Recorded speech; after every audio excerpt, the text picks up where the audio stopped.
Hi ನಮಸ್ಕಾರ, ಮಾವ ಕಿಚನ್ಗೆ ಸ್ವಾಗತ. ಇವತ್ತಿನ ರೆಸಿಪಿ ಕರುಳೆ ಸಾರು ಓಡಿಟ್ಟು. ಕರುಳೆನ 3 ದಿನ ಚೆನ್ನಾಗಿ ಇಟ್ಕೋಬೇಕು. ಕರುಳೆ, ಕಡಲೆಕಾಳು, ರುಬ್ಬಕ್ಕೆ ಮಸಾಲ ಇದು ತೆಂಗಿನಕಾಯಿ, ಈರುಳ್ಳಿ, ಟೊಮಾಟೊ ಹಣ್ಣು, ಒಗ್ಗರಣೆಗೆ ಬೆಳ್ಳುಳ್ಳಿ, ಕರಿಬೇವಿನ ಸೊಪ್ಪು, ರುಚಿಗೆ ತಕ್ಕಷ್ಟು ಉಪ್ಪು, ಖಾರದ ಪುಡಿ. ಈಗ ಹೇಗೆ ಮಾಡೋದು ನೋಡೋಣ ಬನ್ನಿ. ಕಡಲೆಕಾಳು, ಒಂದು ಕುಕ್ಕರ್ ತೊಗೊಂಡು ಕಡಲೆಕಾಳು, ಕರುಳೆ ಹಾಕ್ಕೊಂಡು ಬೇಕಾದಷ್ಟು ನೀರು ಹಾಕ್ಕೊಂಡು ಬೇಯಿಸ್ಕೋಬೇಕು. ಒಂದು 4 ವಿಸಲ್ ಕೂಗಿಸ್ಕೋಬೇಕು. ಚೆನ್ನಾಗಿ ಬೆಂದಿರ್ತದೆ. ಬೇಯಿಸೋಕೆ ಇಟ್ಕೊಳ್ಳೋಣ.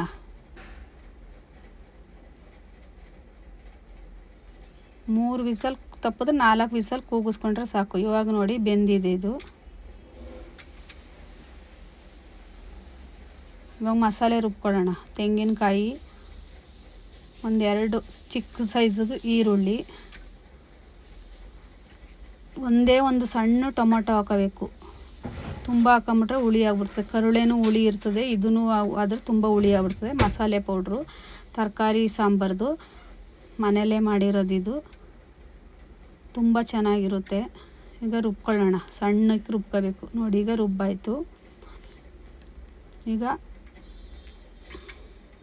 ಬೆಂದಿರೋ ಕರುಳೆನ ಓಪನ್ ಮಾಡೋಣ. ಈ ರೀತಿ ಬೇಯಿಸ್ಕೋಬೇಕು.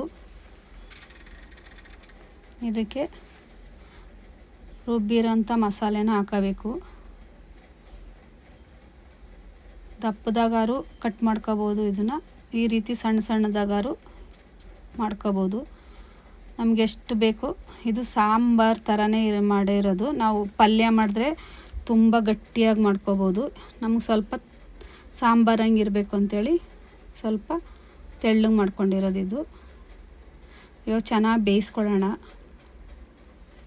ನೋಡಿ ಚೆನ್ನಾಗಿ ಕುದೀತಾ ಇದೆ. ರುಚಿಗೆ ತಕ್ಕಷ್ಟು ಉಪ್ಪು ಹಾಕಿ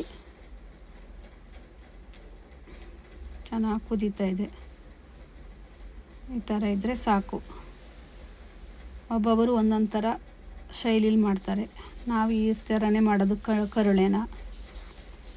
ಇದಕ್ಕೆ ರೊಟ್ಟಿ, ಚಪಾತಿ, ಓಡಿಟ್ಟು ಅಂದರೆ ಓಡಿಟ್ಟು ತುಂಬ ಚೆನ್ನಾಗಿರ್ತದೆ. ಇದಕ್ಕೊಂದು ಒಗ್ಗರಣೆ ಹಾಕೊಳ್ಳೋಣ. ಎಣ್ಣೆ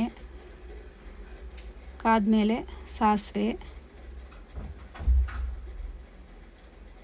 ಬೆಳ್ಳುಳ್ಳಿ. ಒಗ್ಗರಣೆಗೆ ಎಷ್ಟು ಬೆಳ್ಳುಳ್ಳಿ ಹಾಕ್ತೀವಿ ಅಷ್ಟು ರುಚಿ ಚೆನ್ನಾಗಿರ್ತದೆ. ಬೆಳ್ಳುಳ್ಳಿ ಹಾಕೊಳ್ಳೋಣ. ಬೆಳ್ಳುಳ್ಳಿ ಕೆಂಪಗಾಗೋ ತನಕ ಒಗ್ಗರಣೆಯಲ್ಲಿ ಬೇಯಿಸ್ಕೊಳ್ಳೋದ. ಕರಿಬೇವಿನ ಸೊಪ್ಪು, ಈಗ ರುಚಿಗೆ ತಕ್ಕಷ್ಟು ಉಪ್ಪು,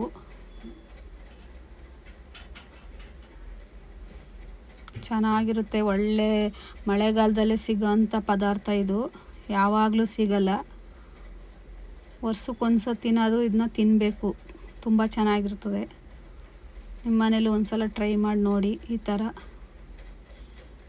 ಸಾರಂಗಿದ್ರೆ ಇನ್ನೂ ಟೇಸ್ಟ್ ಇದು ಪಲ್ಯದಕ್ಕಿಂತ.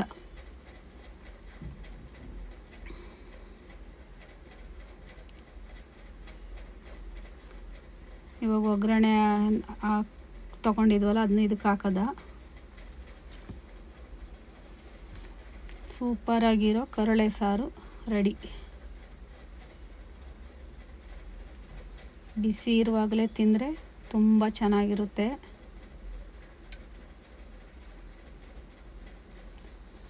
ಸಖತ್ತಾಗಿರೋ ಕರುಳೆ ಸಾರು ರೆಡಿ. ಇದಕ್ಕೆ ಹಲಸಿನ ಬೀಜ ಹಾಕ್ಬಿಟ್ಟು ಮಾಡಿದ್ರೆ ಇನ್ನೂ ತುಂಬ ಟೇಸ್ಟ್ ಇರುತ್ತೆ. ಈಗ ಓಡಿಟ್ಟು ಅಂತ ಹೇಳಿದ್ರೆ ಅಕ್ಕಿನ ಹಿಂದಿನ ದಿನವೇ ನೆನೆ ಹಾಕ್ಕೊಂಡು ಇಟ್ಕೋಬೇಕು. ಅಕ್ಕಿ ನೆಂದಿರೋದು. ಇದಕ್ಕೆ ಸ್ವಲ್ಪ ಅನ್ನ ಹಾಕ್ಕೋಬೇಕು. ತುಂಬ ಅನ್ನ ಹಾಕೋಬಾರ್ದು, ಎದ್ದೇಳಲ್ಲ ಆಮೇಲೆ. ಇದು ಆವಾಗನೇ ರುಬ್ಬಿ ಆವಾಗಲೇ ಹಾಕೋವಂಥ ಓಡಿಟ್ಟು. ಇದು ದೋಸೆ, ಓಡಿಟ್ಟು ಏನು ಬೇಕಾದ್ರೂ ಅನ್ಕೋಬೋದು. ಒಚ್ಚಲಿಗೆ ಅಂತಲೂ ಹೇಳ್ತಾರೆ ಇದಕ್ಕೆ.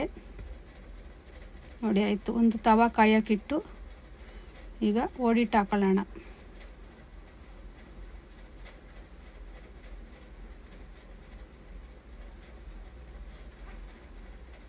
ಸಖತ್ತಾಗಿರ್ತದೆ ಇದಕ್ಕೆ ಓಡಿಟ್ಟು ಮತ್ತು ಕರುಳೆ ಸಾರು.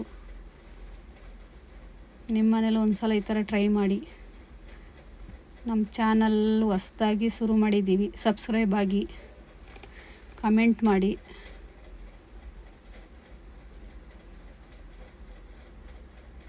ನೋಡಿ ಯಾವ ರೀತಿ ಬರುತ್ತೆ ಅಂತ, ತುಂಬ ಚೆನ್ನಾಗಿರುತ್ತೆ. ನಿಮಗೆ ಸಾಫ್ಟಾಗಿ ಬೇಕು ಅಂದರೆ ಸಾಫ್ಟಾಗೂ ಹಾಕೋಬೋದು. ತುಂಬ ಗರಂ ಬೇಕು ಅಂತ ಹೇಳಿದ್ರೆ ಕಮ್ಮಿ ಉರಿಲಿ ಸ್ವಲ್ಪ ಒಂದು 5 ನಿಮಿಷ ಇದನ್ನೇ ಬೇಯಿಸಿದ್ರೆ ನಿಮಗೆ ಒಳ್ಳೆ ಗರ್ಗಾಗಿರುತ್ತೆ. ಕರುಳೆ ಸಾರು ಓಡಿಟ್ಟು ತಿನ್ನೋಕ್ಕೆ ರೆಡಿ ಆಯಿತು. ನಮ್ಮ ಚಾನಲ್ನ ಸಬ್ಸ್ಕ್ರೈಬ್ ಮಾಡ್ಕೊಳ್ಳಿ.